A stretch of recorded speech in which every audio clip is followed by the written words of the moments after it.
Dear students, welcome to Gate Smashers. आज की इस वीडियो में एक्सप्लेन करने जा रहा हूं कॉलम फैमिली डेटाबेस। अगेन ये भी नो सीक्वल डेटाबेस का बहुत ही इंपॉर्टेंट जो है वो टाइप है। नो सीक्वल में आपको फिर से बता दूं कि भैया हमारे पास चार अलग अलग कैटेगरी है।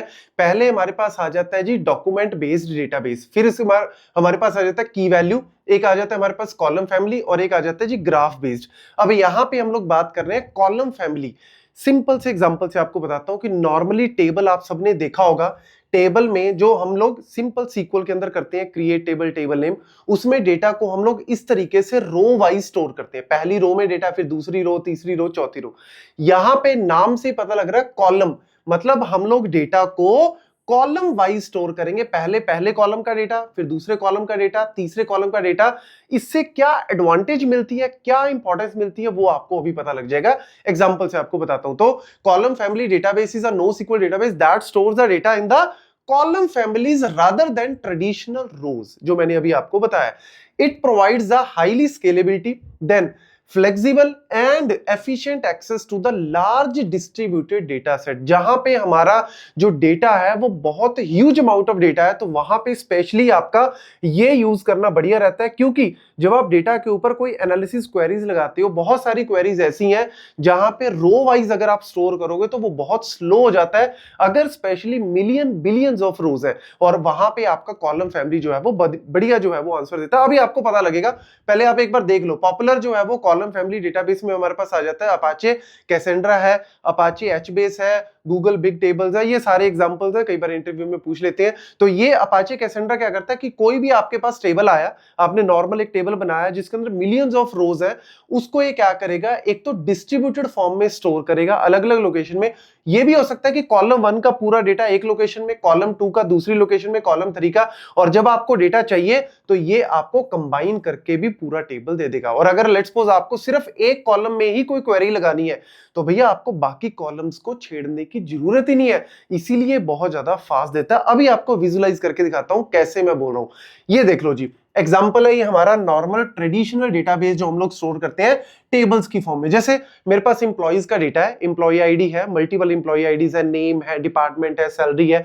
अब यहां पे तो चलो मैंने एक छोटा सा एग्जांपल लिया 3 टपल का, बट अगर लेट्स सपोज 3 मिलियन या 30 मिलियन नंबर ऑफ रोज हो तो ये बहुत बड़ा ह्यूज डेटाबेस बन जाएगा। और यहां पे होगा क्या कि जब भी मैं कोई क्वेरी लगाऊंगा तो आपको क्या करना पड़ेगा, पहले इस रो को सर्च, फिर इस रो को, फिर इस रो को, फिर इस रो को, मतलब हर एक रो को ट्रैवर्स करना पड़ेगा, तब जाके आपका आंसर आएगा। लेकिन कॉलम क्या कहता है, एम्प्लॉय आईडी है, ये तो आपको पता है यूनिक है, तो एम्प्लॉय आईडी उसके कॉरस्पॉन्डिंग नेम, फिर employee ID corresponding department, employee ID corresponding salary. मतलब हमने क्या किया, इस तरीके से इस पूरे कॉलम को यहां पे स्टोर कर लिया, इस तरीके से इस पूरे कॉलम को यहां पे स्टोर कर लिया, इस तरीके से इस पूरे कॉलम की अगर जितनी मिलियंस ऑफ वैल्यूज होंगी उन सारों को मैंने अलग से और डिस्ट्रीब्यूटेड वे में भी स्टोर कर सकता हूं। अब देखो जी एग्जांपल, लेट्स सपोज कोई क्वेरी आती है कि भैया मुझे एवरेज सैलरी निकालनी है सारे इंप्लॉइज की, पूरी कंपनी की एवरेज सैलरी निकालनी है। तो कैसे निकालोगे, आप सिर्फ इस कॉलम के ऊपर लगाओगे एवरेज सैलरी और आपका आंसर आ जाएगा। लेकिन अगर आपने इस टेबल पे लगानी है तो भैया इसका, इसका, इसका और इसका सबका यूज होगा। भैया जब मैं सैलरी की एवरेज निकाल रहा हूं तो मुझे डिपार्टमेंट नेम या कोई और कॉलम भी है, मुझे क्या करना है, बढ़िया कहता है कि भैया मैं तो रो वाइज ही सारा स्कैन करके फिर आंसर में दूंगा।